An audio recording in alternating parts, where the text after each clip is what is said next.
And what they are also said is that if we eliminated the use of fertilizers, we would cut the world's food production by 1/2. Okay, and then they go right on to say, yes, all the pesticides, the provenly safe pesticides and all the rest. Right. And then they go on to say is, because they know, science doesn't say this, but they know that these fertilizers and pesticides cause so much damage that we must eliminate them from our use. Well, obviously, it doesn't take a rocket scientist to realize that if you cut the world's food production by 1/2 within 30 to 50 years, you're going to have massive starvation and, of course, the pestilence and diseases that are associated with it. You've created famine. You've created famine and pestilence, and we could possibly reduce the Earth's population by 2/3 within 30 to 50 years. Now, they didn't say that. They didn't say it, but they certainly strongly indicated that that's what they're expecting. Wow, that is incredible. It's shocking when you fully recognize it. You know, folks, we're coming up to just our last segment, and Mike, I'm going to ask you to stick around. Do you have time today to do another show with us? Sure. Okay, we're going to do this in a part. That almost all Americans believe is that the environmental leadership is out there to create more recreational opportunities for them. And nothing could be further from the truth. In fact, in the Global Biodiversity Assessment that we've been talking about, they literally condemn mass recreational opportunities, mass tourism, as one of the most evil forms of environmental destruction, and that we must totally readapt our so-called recreational business to become more eco-friendly. And what we're seeing here is the only alternative comes out of the International Union for the Conservation of Nature, the IUCN, the group that helped write the treaty in the first place.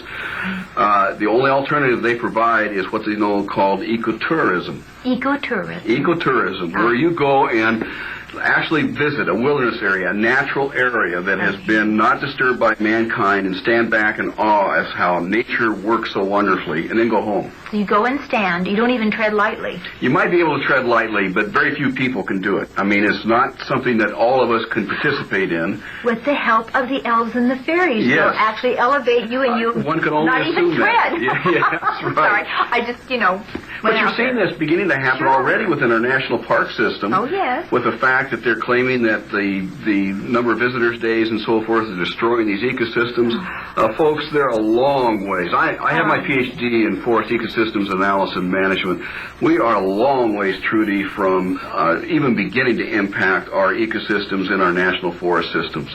Only if you hold this belief that nature is a very fragile web of life, that anything that causes any perturbation that man does will destroy these ecosystems, can you ever come up with the idea that we're using our ecosystems too heavily. And I'm not a scientist as you are, but it just seems to be common sense. Earth is resilient.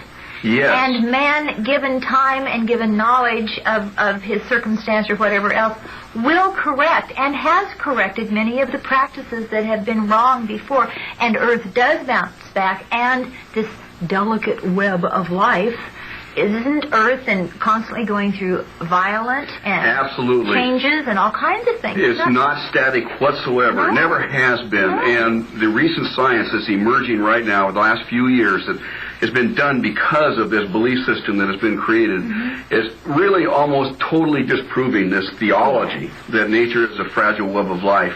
And that, yes, we can destroy natural things, and we have a history, and tragically, that we have done such things, and we need to do it better.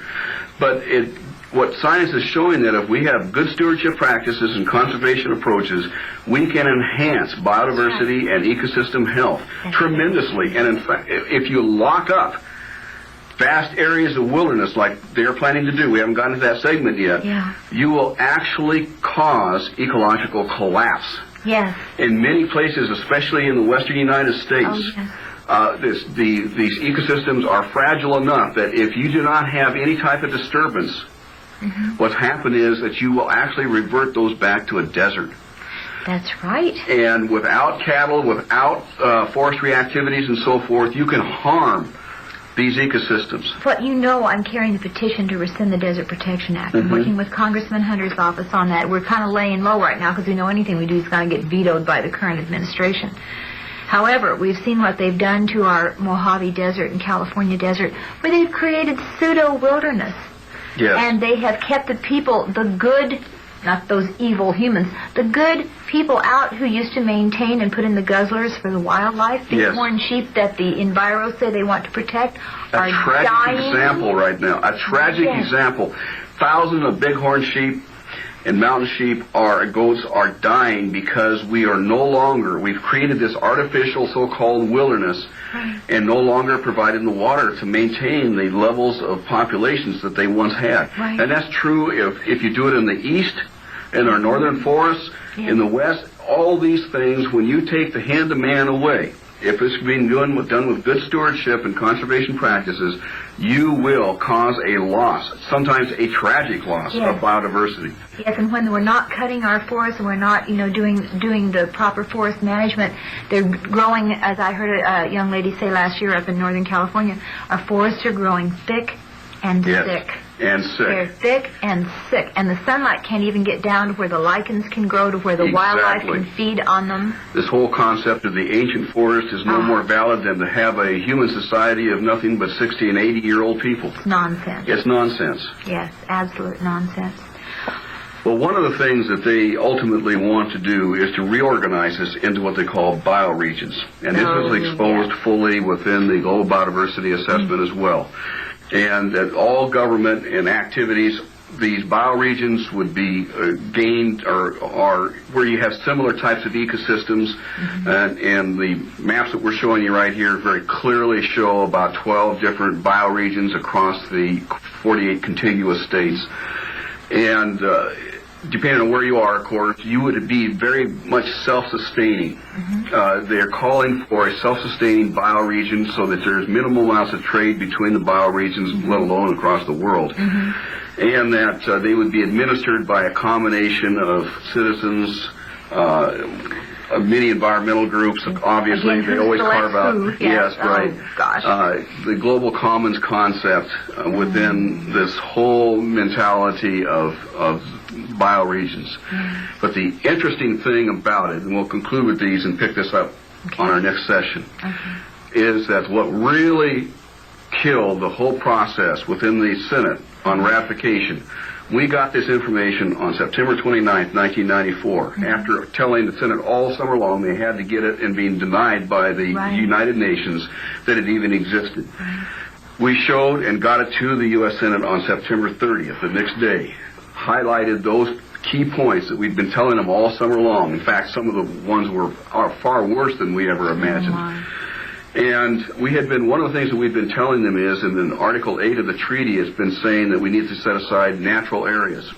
And we said that the same people that authored this treaty also authored what is known as the Wildlands Project. Hence, it's not a giant step to realize that that's what they meant by Article 8, is establishing the Wildlands Project. But of course, the wording in Article 8 could have meant almost anything. And so we didn't have the smoking gun, and we could not convince many of the senators that that's truly what was going to happen. And in the process of getting these documents, we finally found in Section 10 on page 149, bless their souls, they specifically said that they needed to have these natural reserves, these wilderness reserves. They should be as large as possible, and they should be interconnected by corridors based on what is known as the Wildlands Project, and they gave the citation. It was right there. It was right there. Gave the citation from the articles that we've been showing the Senate all summer long. And in that citation, it basically says that the wilderness reserves, we would need to set aside up to one half of the countermenos 48 United States into these wilderness reserves, interconnect them with corridors, and all surround them with buffer zones that would be tightly regulated. So that a feudal system. Within the feudal system concept. And the state of Florida has already begun to implement this process. They've allocated $17 billion, and this is their vision of what a reserve and corridor system would look like. And it shows very clearly that one half of the state are in these corridors and reserves. But I thought we rejected this. I thought our Congress rejected We did, but they somehow convinced the Florida State Legislature that they need to implement this concept so that they can preserve the so-called Florida panther, which coincidentally is genetically identical to the Arizona cougar. Yeah. or the California cougar. Yeah, right. They're genetically identical, but somehow this particular panther is unique, and to allow it to thrive, they need to throw the people out of one half of the state. I was going to say,